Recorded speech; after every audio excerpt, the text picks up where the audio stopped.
En tout temps, nous devons nous en tenir à la Bible et au nom du Seigneur. Nous attendons que le Seigneur descende sur les nuées et nous enlève. Il ne sera certainement pas dans l'erreur. Si nous continuons simplement à regarder les cieux et à attendre aveuglément, serons-nous jamais vraiment en mesure de rencontrer le Seigneur? Nous avons attendu jusqu'à maintenant, mais le Seigneur n'est toujours pas venu. Que se passe-t-il au juste? Le Seigneur Jésus revient dans les derniers jours secrètement, d'abord dans la chair comme le Fils de l'homme, pour accomplir l'œuvre du jugement en commençant par la maison de Dieu et former un groupe de vainqueurs avant la catastrophe, avant d'apparaître publiquement en descendant avec les nuages.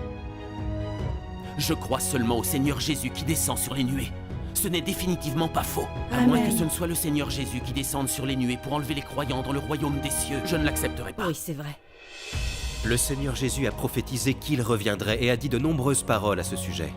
Mais vous ne vous accrochez qu'à la prophétie du Seigneur qui descendra sur les nuées. Et ne cherchez ou ne sondez pas d'autres prophéties plus importantes exprimées par le Seigneur. Il est donc facile de marcher sur le mauvais chemin et d'être abandonné par le Seigneur. Dieu Tout-Puissant dit: les gens qui n'acceptent pas la vérité, mais attendent aveuglément l'arrivée de Jésus sur des nuées blanches, ils blasphémeront certainement contre le Saint-Esprit.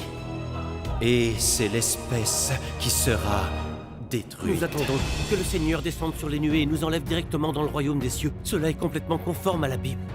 Croire en la Bible, c'est croire au Seigneur.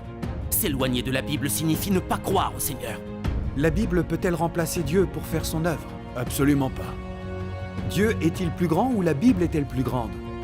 La Bible sauve-t-elle les gens ou Dieu sauve-t-il les gens? Nous devons suivre ce que disent les pasteurs et les anciens. Nous ne pouvons rien accepter qui ne figure pas dans la Bible. Oui. Oui.